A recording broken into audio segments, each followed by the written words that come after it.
सुबह का उजाला हो चुका था। ड्रैकुला की शक्तियां अब सोने जा चुकी थी। इस समय वो एक आम इंसान जैसा ही था। उसका शरीर जगह जगह से छिल चुका था। अब उन परस्तर सर्पों को रोकने वाला वहां कोई नहीं था। वो चट्टानी जिस्म वाले सांप ड्रैकुला और उसके साथियों की तरफ ही घूर रहे थे। उफ, अब तो सुबह भी हो चुकी है। अब इनसे बचना नामुमकिन है। हमारी ताकतें इन पर वैसे ही काम नहीं करेंगी, और जो रोक सकता था वो शायद अब रोकने लायक नहीं है। Am I right, miss Anita? हाँ, व्लाद की पावर्स दिन में काम नहीं करती है। अगर थोड़ा सा टाइम और मिल जाता तो शायद व्लाद की कोशिश काम कर। एक मिनट, व्लाद की कोशिश काम कर रही है। वो काम कर रही है। कौन सी कोशिश? कैसी कोशिश? मुझे कुछ समझ नहीं आ रहा है कि आप क्या बोल रही हैं मिस अनीता। सब समझ आ जाएगा, जरा उन सांपों की तरफ देखिए। अनीता की बात सुनकर राजा नागनाथ ने उन परस्तर सर्पों की तरफ देखा और वो दंग रह गया। नजारा ही कुछ ऐसा था। उन परस्तर सर्पों के जिस्म फूल रहे थे, मानो वो पत्थर और चट्टानों के नहीं बल्कि रबर के बने हों। किसी गुब्बारे की तरह उनका जिस्म फूलता ही जा रहा था। राजा नागनाथ और उसके साथियों को कुछ भी समझ नहीं आ रहा था कि आखिर ये सब हो क्या रहा है, पर उनकी इस उलझन का जवाब अनीता के पास था। आपको समझ में आया क्या मजेस्टी कि व्लाद ने क्या दाव खेला है? I have no idea miss Anita, आप ही बता दीजिए। जहर को जहर ही काट सकता है मजेस्टी। व्हाट? क्या सेंस है इस बात की? वो सब बाद में समझा दूंगी, पर पहले हमें शेल्टर लेनी होगी। सब लोग पेड़ों के पीछे छुप जाओ, जल्दी। अनीता की बात सुनकर सब कंफ्यूज थे। कोई अपनी जगह से नहीं हिला और ये देखकर राजा नागनाथ चिल्ला उठा, सुना नहीं तुम सबने? जल्दी से पेड़ों के पीछे छुप जाओ, चलो। राजा नागनाथ का आदेश सुनते ही सारे नाग सैनिक पेड़ों के पीछे छुपने के लिए भाग खड़े हुए। अनीता, राजा नागनाथ और लंगड़ाते हुए ड्रैकुला ने भी एक बड़े से बरगद के पेड़ के पीछे शरण ली। उधर उन परस्तर सर्पों का जिस्म अब बिल्कुल गुब्बारे जैसा फूल चुका था और बुरी तरह कांप रहे थे। अपने कान ढक लीजिए मजेस्टी, क्योंकि अब होने वाला है एक बड़ा।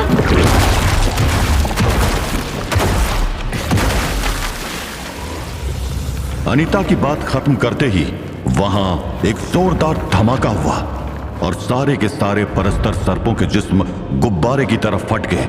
उनके टुकड़े चारों तरफ उछल उछल कर फैल रहे थे।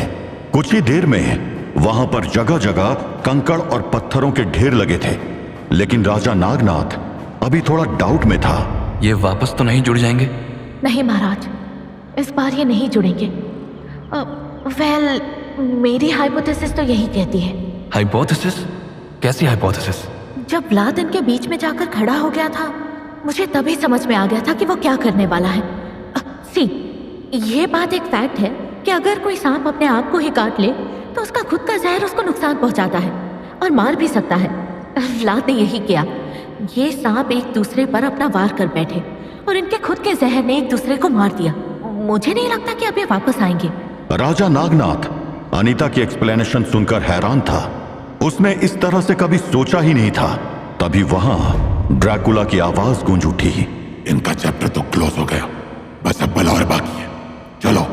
Count, I don't know how, लेकिन तुम इंजर्ड हो और तुम्हारे वुंड्स भी हील नहीं हो रहे हैं। आई थिंक ये इसलिए क्योंकि मिस अनीता के मुताबिक डे लाइट में तुम्हारी पावर्स काम नहीं करती हैं। एनीवे, इस कंडीशन में तुम बलौर का सामना नहीं कर पाओगे। मैं रुक नहीं सकता।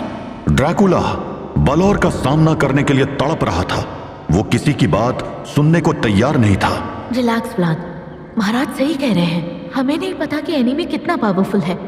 जब उसके इन प्यादों को हराने के लिए तुम्हें इतनी ताकत लगानी पड़ी, तो सोचो वो कितना पावरफुल होगा। हमें कैसे भी सनसेट तक रुकना चाहिए। अनीता, ट्रस्ट मी व्लाद, मैं जो भी कह रही हूँ सोच समझ कर कह रही हूँ। ठीक है, पर रुकना कहाँ है? I hate sunlight. मैं यहाँ ओपन स्काई के नीचे नहीं रुकने वाला हूँ। न जाने क्या बात थी अनीता में, जो ड्रैकुला धीरे धीरे उसके सामने एक इंसान जैसा बिहेव करने लगा था। उसकी आवाज उसकी दरिंदगी को शांत कर देती थी। शायद इस रहस्य के पीछे कोई बहुत बड़ी बात छुपी थी, या फिर उस मॉन्स्टर के सीने में फिर से दिल धड़कने लगा था। व्लाद इज राइट, हमें शेल्टर का इंतजाम करना होगा। और सूरज डूबते ही आगे बढ़ना होगा। ड्रैकुला और उसके साथी शेल्टर का इंतजाम करने लग गए। एक छोटा सा युद्ध खत्म हो चुका था, लेकिन धरती की सतह से बहुत नीचे एक बड़ा युद्ध शुरू होने जा रहा था। इब्लिस और एनुबिस की सेनाएं अब आमने सामने आ चुकी थी।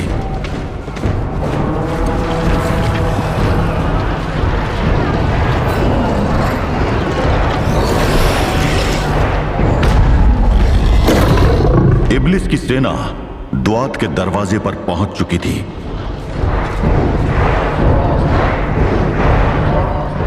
वहीं रुक जाओ इब्लिस, और अगर अपनी सलामती चाहते हो तो वापस मुड़ जाओ। तुम उसके बनाए नियमों को तोड़ रहे हो। नर्क के नियम? अरे पागल हो क्या अनुबिस, जो आज भी उसके बनाए नर्क के नियम मान रहे हो?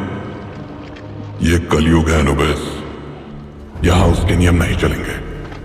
यहां सिर्फ और सिर्फ एक नियम चलेगा, जो जीता वो ही सिकंदर।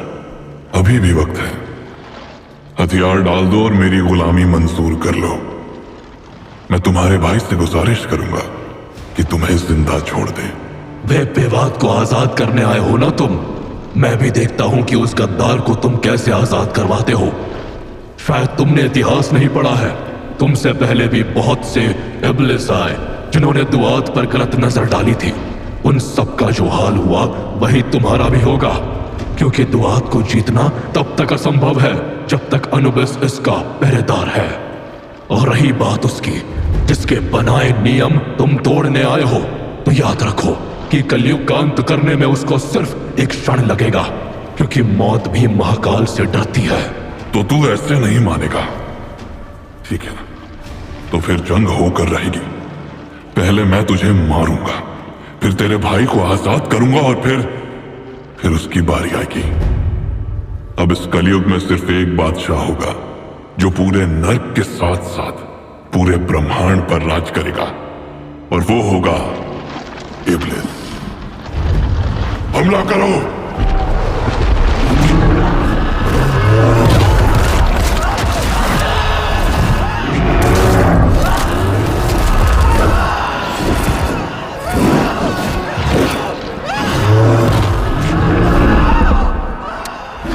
अनुबिसियो,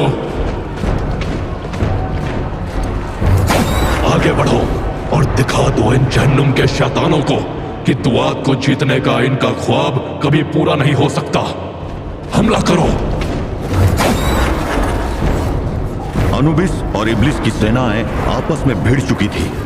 नर्क युद्ध अब शुरू हो चुका था, और इस युद्ध का असर जल्द ही धरती पर भी होने वाला था। उस धरती पर जहां जनरल रूट बेसब्री से अपने ऑफिस के बाहर खड़ा हुआ फादर डिसूजा का वेट कर रहा था।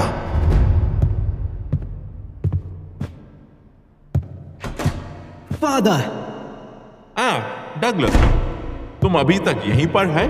आई थॉट कि तुम अभी तक अपने प्लेटून के लिए सोल्जर सिलेक्ट करने लगा होगा। No father, I could not go. मुझे ये टेंशन हो रहा था कि पता नहीं अंदर सर हेनरी आपसे क्या बात कर रहा होगा। That is not your concern, Douglas. तुम्हें सिर्फ अपने मिशन पर फोकस करना चाहिए। तुम बहुत डिस्ट्रैक्ट होता है। मुझे फ्रांसिस ने बताया कि तुम कैसे ड्रैकुला का पीछा करते करते किसी मिर्जा अनवर से मिलने चले गए थे। I must say, Douglas, I'm a bit disappointed. तुमसे चर्च को बहुत उम्मीद है, पर अभी तक तुमने कुछ भी ऐसा नहीं किया है जिससे चर्च को तुम पर प्राउड फील हो। Time is less, Douglas. और हाँ, फ्रांसिस तुम्हारे साथ जाएगा। फ्रांसिस? वो एमेच्योर प्रीस्ट। फादर, वो किसी काम का नहीं है। ही इज अ रूकी। उसको ले जाने का मतलब है अपने साथ डेड वेट ले जाना। I am sorry Douglas, but Francis तुम्हारे साथ जाएगा। अगर तुम्हें उससे प्रॉब्लम है तो सर हेनरी अंदर ही है। I can make your transfer to Calcutta happen like this. General Root के सामने फादर डिसूजा की बात मानने के अलावा कोई ऑप्शन नहीं था। एज यू से फादर, मैं उसको अपने साथ ले जाऊंगा, but I will not protect him father. If he dies, he dies. Okay father, मैं अब चलेगा। बहुत काम करना है. I have to make the church proud of me. God bless you, Douglas. God will indeed bless you. Father D'Souza अभी भी इस बात से अनजान थे कि उनका चहेता जनरल डगलस रूट असल में चर्च का सबसे बड़ा दुश्मन लूसीफर का चेला था. जनरल रूट इसी कारण से फ्रांसिस को अपने साथ नहीं रखना चाहता था, क्योंकि उसे डर था कि कहीं फ्रांसिस उसकी सच्चाई न जान जाए. रूट किसी भी तरह से फ्रांसिस से छुटकारा पाना चाहता था. वो यही सोचता हुआ चलता जा रहा था कि अचानक एक आवाज ने उसको रोक दिया. General Root. Huh? कौन? Oh, Priest Francis. What a pleasant surprise. एक minute. What is this piece of Indian trash doing here?